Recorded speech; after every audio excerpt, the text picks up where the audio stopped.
وقال الذين لا يرجون لقاءنا لولا أنزل علينا الملائكة أو نرى ربنا لقد استكبروا في أنفسهم وعتوا عتوا كبيرا يوم يرون الملائكة لا بشرى يومئذ للمجرمين ويقولون حجرا محجورا وقدمنا إلى ما عملوا من عمل فجعلناه هباء منثورا أصحاب الجنة يومئذ خير مستقرا وأحسن مقيلا ويوم تشقق السماء بالغمام ونزل الملائكة تنزيلا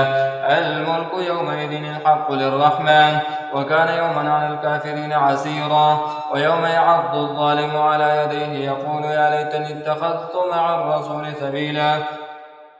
يا ويلتى ليتني لم أتخذ فلانا خليلا لقد أضلني عن الذكر بعد إذ جاءني وكان الشيطان للإنسان خذولا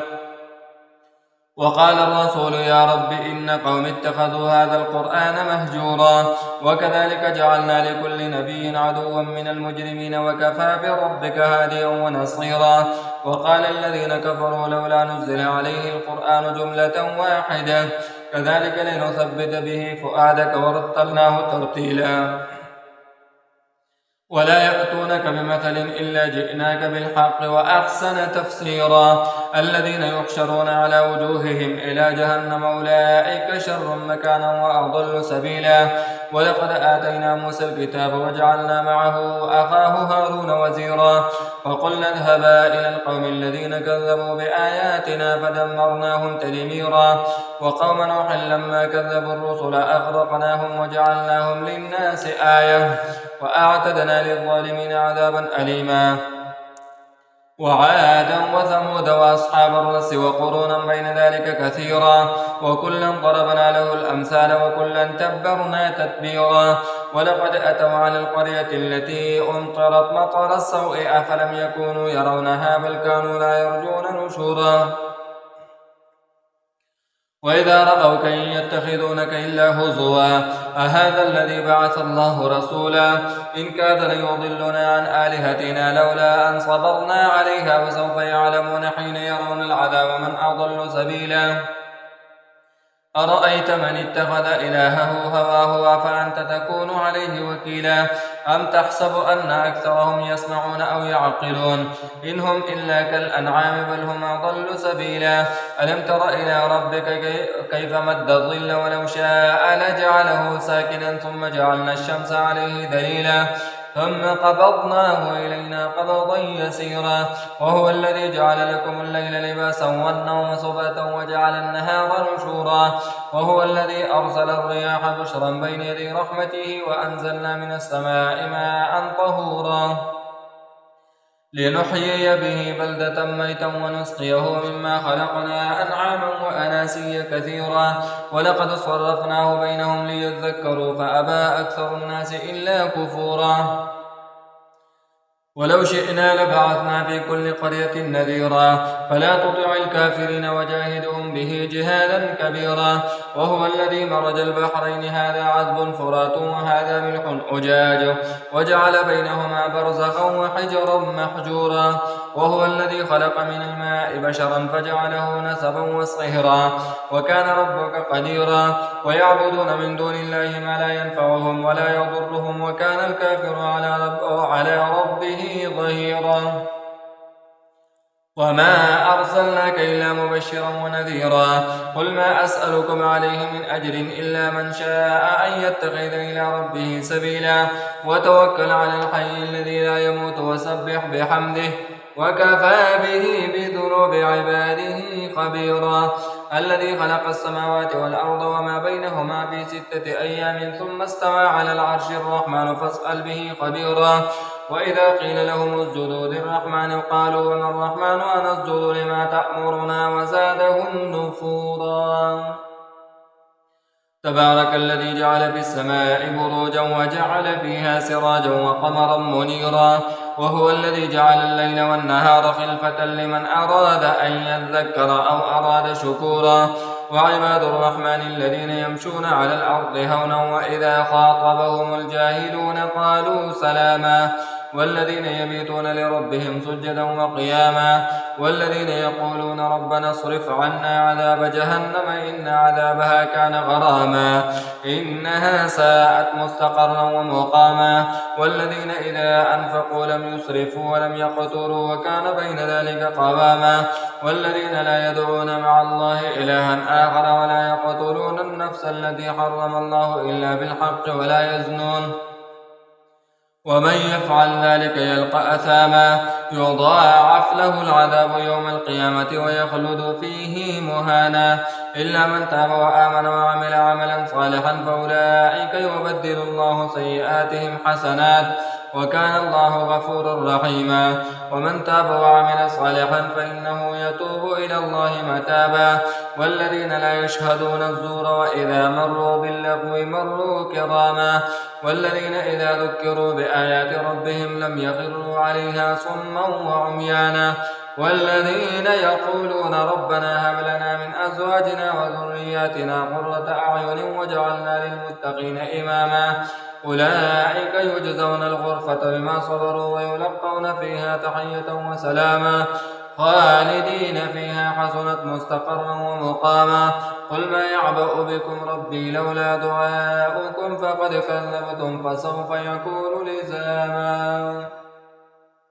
بسم الله الرحمن الرحيم. طاسيم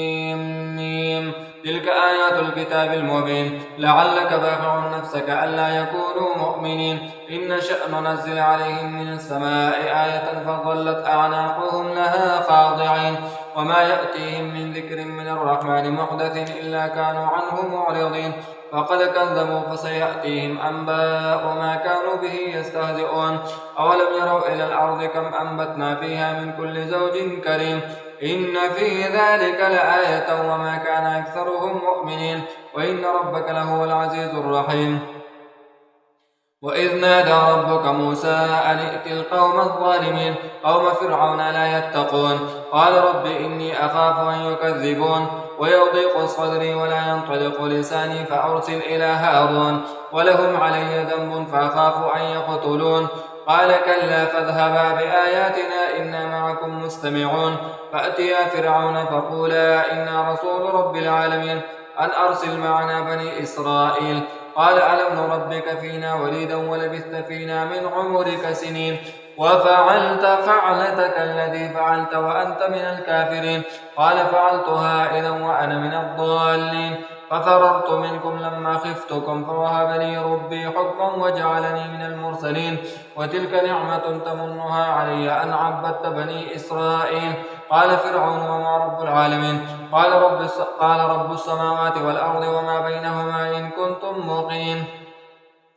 قال لمن حوله ألا تستمعون قال ربكم ورب آبائكم الأولين قال إن رسولكم الذي أرسل إليكم لمجنون قال رب المشرق والمغرب وما بينهما إن كنتم تعقلون قال لئن اتخذت إلها غيري لأجعلنك من المسجونين قال أولو جئتك بشيء مبين قال فأت به إن كنت من الصادقين فألقى عصاه فإذا هي ثعبان مبين ونزع يده فإذا هي بيضاء للناظرين قال للملأ حوله إن هذا لساحر عليم يريد أن يخرجكم من أرضكم بسحره فماذا تأمرون قالوا أرجه وأخاه وبعث في المدائن حاشرين يأتوك بكل سحار عليم وجمع السحرة لميقات يوم معلوم وقيل للناس هل أنتم مجتمعون لعلنا نتبع السحرة إن كانوا هم الغالبين فلما جاء السحرة قالوا لفرعون أئن لنا لأجرا إن كنا نحن الغالبين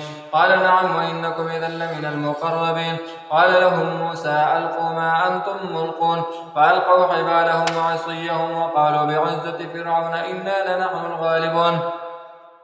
فألقى موسى عصاه فإذا هي تلقف ما يأفكون فألقي السحرة ساجدين قالوا آمنا برب العالمين رب موسى وهارون قال آمنتم له قبل أن آذن لكم إنه لكبيركم الذي علمكم السحر فلسوف تعلمون لأقطعن أيديكم وأرجلكم من خلاف ولأصلبنكم أجمعين قالوا لا ضير إنا إلى ربنا منقلبون إنا نطمع أن يغفر لنا ربنا خطايانا أن كنا أول المؤمنين وأوحينا إلى موسى أن أسر بعبادي إنكم متبعون فأرسل فرعون في المدائن حاشرين إن هؤلاء لشرذمة قليلون وإنهم لنا لغائظون وإنا لجميع حاذرون فأخرجناهم من جنات وعيون وكنوز ومقام كريم كذلك وأورثناها بني إسرائيل فأتبعوهم مشرقين فلما تراءى الجمعان قال أصحاب موسى إنا لمدركون قال كلا إن معي ربي سيهدين فأوحينا إلى موسى أن اضرب بعصاك البحر فانفلق فكان كل فرق كالطود العظيم وأزلفنا ثم الآخرين وأنجينا موسى ومن معه أجمعين ثم أغرقنا الآخرين إن في ذلك لآية وما كان أكثرهم مؤمنين وإن ربك لهو العزيز الرحيم واتل عليهم نبأ إبراهيم إذ قال لأبيه وقومه ما تعبدون قالوا نعبد أصناما فنظل لها عاكفين قال هل يسمعونكم إذ تدعون أو ينفعونكم أو يضرون قالوا بل وجدنا آباءنا كذلك يفعلون قال أفرأيتم ما كنتم تعبدون أنتم وآباؤكم الأقدمون فإنهم عدو لي إلا رب العالمين الذي خلقني فهو يهدين والذي هو يطعمني ويسقين وإذا مرضت فهو يشفين والذي يميتني ثم يحيين والذي أطمع أن يغفر لي خطيئتي يوم الدين رب هب لي حكما وألحقني بالصالحين واجعل لي لسان صدق في الآخرين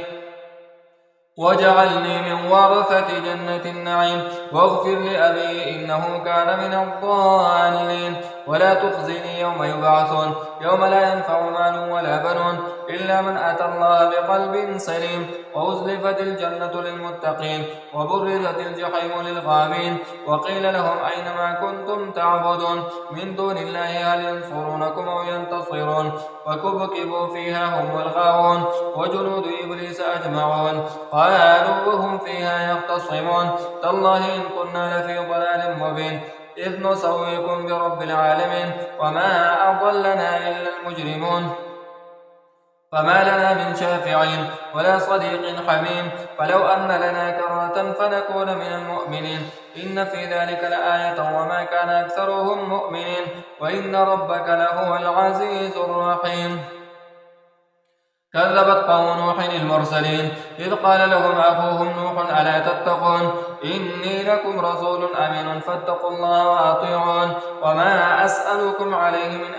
أجري إلا على رب العالمين فاتقوا الله وأطيعون قالوا أنؤمن لك واتبعك الأرذلون قال وما علمي بما كانوا يعملون إن حسابهم إلا على ربي لو تشعرون وما أنا بطارد المؤمنين إن أنا إلا نذير مبين قالوا لئن لم تنته يا نوح لتكونن من المرجومين قال رب إن قومي كذبون فافتح بيني وبينهم فتحا ونجني ومن معي من المؤمنين فأنجيناه ومن معه في الفلك المشحون ثم أغرقنا بعد الباقين إن في ذلك لآية وما كان أكثرهم مؤمنين وإن ربك لهو العزيز الرحيم كذبت عاد المرسلين إذ قال لهم أخوهم هود ألا تتقون إني لكم رسول أمين فاتقوا الله وأطيعون وما أسألكم عليه من أجر إن أجري إلا على رب العالمين أتبنون بكل ريع آية تعبثون وتتخذون مصانع لعلكم تخلدون وإذا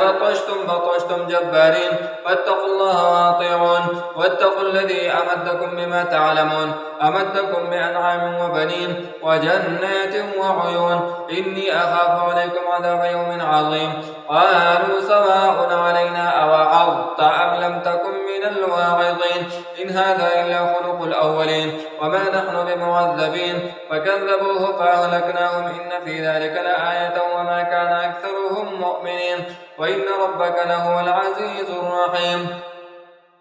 كذبت ثمود المرسلين إذ قال لهم أخوهم صالح ألا تتقون إني لكم رسول أمين فاتقوا الله وأطيعون وما أسألكم عليه من أجر إن أجري إلا على رب العالمين أتتركون فيما هاهنا آمنين في جنات وعيون وزروع ونخل طلعها هضيم وتنحتون من الجبال بيوتا فارهين فاتقوا الله وأطيعون ولا تطيعوا أمر المسرفين الذين يفسدون في الأرض ولا يصلحون. قالوا إنما أنت من المسحرين ما أنت إلا بشر مثلنا فأت بآية إن كنت من الصادقين. قال هذه ناقة لها شرب ولكم شرب يوم معلوم ولا تمسوها بسوء فيأخذكم عذاب يوم عظيم. فعقروها فأصبحوا نادمين فأخذهم العذاب إن في ذلك لآية وما كان أكثرهم مؤمنين وإن ربك لهو العزيز الرحيم. كذبت قوم لوط المرسلين إذ قال لهم أخوهم لوط ألا تتقون إني لكم رسول أمين فاتقوا الله وأطيعون وما أسألكم عليه من أجر إن أجري إلا على رب العالمين أتأتون الذكران من العالمين وتذرون ما خلق لكم ربكم من أزواجكم بل أنتم قوم عادون. قالوا لئن لم تنتهي يا لوط لتكونن من المخرجين. قال إني لعملكم من القالين رب نجني وأهلي مما يعملون. فنجيناه وأهله أجمعين إلا عجوزا في الغابرين ثم دمرنا الآخرين وأمطرنا عليهم مطرا فساء مطر المنذرين إن في ذلك لآية وما كان أكثرهم مؤمنين وإن ربك له العزيز الرحيم. كذب أصحاب الأيكة المرسلين إذ قال لهم شعيب ألا تتقون إني لكم رسول أمين فاتقوا الله وأطيعون وما أسألكم عليه من أجر إن أجري إلا على رب العالمين. أوفوا الكيل ولا تكونوا من المخسرين وزنوا بالقسطاس المستقيم ولا تبخسوا الناس أشياءهم ولا تعثوا في الأرض مفسدين واتقوا الذي خلقكم والجبلة الأولين. قالوا إنما أنت من المسحرين وما أنت إلا بشر مثلنا وإن ظنك لمن الكاذبين فأسقط علينا كسفا من السماء إن كنت من الصادقين. قال ربي أعلم بما تعملون فكذبوه فأخذهم عذاب يوم الظلة إنه كان عذاب يوم عظيم إن في ذلك لآية وما كان أكثرهم مؤمنين وإن ربك لهو العزيز الرحيم. وإنه لتنزيل رب العالمين نزل به الروح الأمين على قلبك لتكون من المنذرين بلسان عربي مبين وإنه لفي زبور الأولين. أولم يكن لهم آية أن يعلمه علماء بني إسرائيل ولو نزلناه على بعض الأعجمين فقرأه عليهم ما كانوا به مؤمنين كذلك سلكناه في قلوب المجرمين لا يؤمنون به حتى يروا العذاب الأليم فيأتيهم بغتة وهم لا يشعرون فيقولوا هل نحن منظرون أفبعذابنا يستعجلون أفرأيتم متعناهم سنين ثم جاءهم ما كانوا يوعدون ما أغنى عنهم ما كانوا يمتعون وما أهلكنا من قرية إلا لها منذرون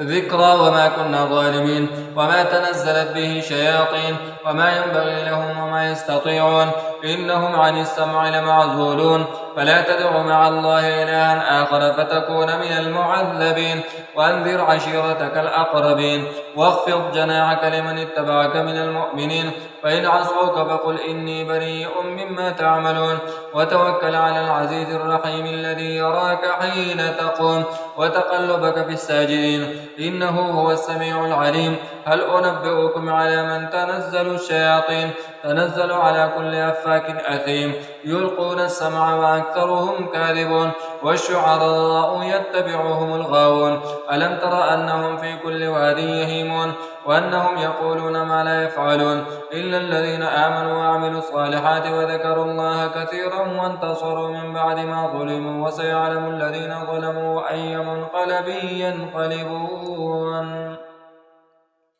بسم الله الرحمن الرحيم. قاسين تلك آيات القرآن وكتاب مبين هدى وبشرى للمؤمنين الذين يقيمون الصلاة ويؤتون الزكاة وهم بالآخرة هم يوقنون إن الذين لا يؤمنون بالآخرة زينا لهم أعمالهم فهم يعمهون أولئك الذين لهم سوء العذاب وهم في الآخرة هم الأخسرون وإنك لتلقى القرآن من لدن حكيم عليم. إذ قال موسى لأهله إني آنست نارا فآتيكم منها بخبر أو آتيكم بشهاب قبس لعلكم تصطلون. فلما جاءها نودي أن بورك من في النار ومن حولها وسبحان الله رب العالمين. يا موسى إنه أنا الله العزيز الحكيم. وألق عصاك فلما رآها تهتز كأنها جان ولا مدبرا ولم يعقب. يا موسى لا تخف إني لا يخاف لدي المرسلون إلا من ظلم ثم بدل حسنا بعد سوء فإني غفور رحيم. وأدخل يدك في جيبك تخرج بيضاء من غير سوء في 9 آيات إلى فرعون وقومه إنهم كانوا قوما فاسقين. فلما جاءتهم آياتنا مبصرة قالوا هذا سحر مبين وجحدوا بها واستيقنتها أنفسهم ظلما وعلوا فانظر كيف كان عاقبة المفسدين. ولقد آتينا داود وسليمان علما وقال الحمد لله الذي فضلنا على كثير من عباده المؤمنين. وورث سليمان داود وقال يا أيها الناس علمنا منطق الطير وأوتينا من كل شيء إن هذا لهو الفضل المبين. وحشر لسليمان جنوده من الجن والإنس والطير فهم يوزعون حتى إذا أتوا على وادي النمل قالت نملة يا أيها النمل ادخلوا مساكنكم لا يحطمنكم سليمان وجنوده وهم لا يشعرون. فتبسم ضاحكا من قولها وقال رب أوزعني أن أشكر نعمتك التي أنعمت علي وعلى والدي وأن أعمل صالحا ترضاه وأدخلني برحمتك في عبادك الصالحين. وتفقد الطير فقال ما لي لا أرى الهدهد أم كان من الغائبين لأعذبنه عذابا شديدا أو لأذبحنه أو ليأتيني بسلطان مبين. فمكث غير بعيد فقال أحط بما لم تحط به وجئتك من سبأ بنبأ يقين. إني وجدت امرأة تملكهم وأوتيت من كل شيء ولها عرش عظيم وجدتها وقومها يسجدون للشمس من دون الله وزين لهم الشيطان أعمالهم فصدهم عن السبيل فهم لا يهتدون. ألا يسجدوا لله الذي يخرج الخبأ في السماوات والأرض ويعلم ما تخفون وما تعلنون. الله لا إله إلا هو رب العرش العظيم.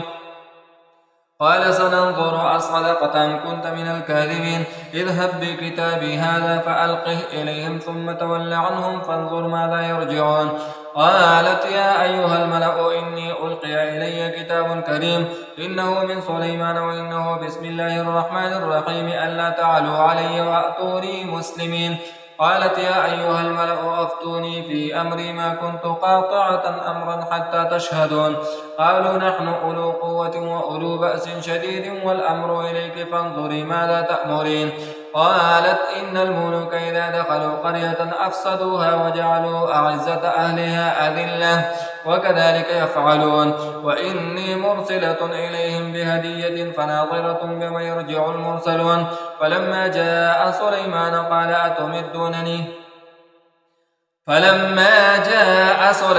قال أتمدونني بمال فما آتاني الله خير مما آتاكم بل أنتم بهديتكم تفرحون. ارجع إليهم فلنأتينهم بجنود لا قبل لهم بها ولنخرجنهم منها أذلة وهم صاغرون. قال يا أيها الملأ أيكم يأتيني بعرشها قبل أن يأتوني مسلمين. قال عفريت من الجن أنا آتيك به قبل أن تقوم من مقامك وإني عليه لقوي أمين. قال الذي عنده علم من الكتاب أنا آتيك به قبل أن يرتد إليك طرفك. فلما رآه مستقرا عنده قال هذا من فضل ربي ليبلوني أأشكر أم أكفر. ومن شكر فإنما يشكر لنفسه ومن كفر فإن ربي غني كريم. قال نكروا لها عرشها ننظر أتهتدي أم تكون من الذين لا يهتدون. فلما جاءت قيل أهكذا عرشك قالت كأنه هو وأوتينا العلم من قبلها وكنا مسلمين. وصدها ما كانت تعبد من دون الله إنها كانت من قوم كافرين. قيل لها ادخل الصرح فلما رأته حسبته لجة وكشفت عن ساقيها قال إنه صرح ممرد من قوارير قالت رب إني ظلمت نفسي وأسلمت مع سليمان لله رب العالمين. ولقد أرسلنا إلى ثمود أخاهم صالحا أن اعبدوا الله فإذا هم فريقان يختصمون قال يا قوم لم تستعجلون بالسيئة قبل الحسنة لولا تستغفرون الله لعلكم ترحمون قالوا اطيرنا بك وبمن معك قال طائركم عند الله بل أنتم قوم تفتنون. وكان في المدينة 9 رهط يفسدون في الأرض ولا يصلحون قالوا تقاسموا بالله لنبيتنه وأهله ثم لنقولن لوليه ما شهدنا مهلك أهله وإنا لصادقون. ومكروا مكرا ومكرنا مكرا وهم لا يشعرون فانظر كيف كان عاقبة مكرهم أنا دمرناهم وقومهم أجمعين فتلك بيوتهم خاوية بما ظلموا وإن في ذلك لآية لقوم يعلمون.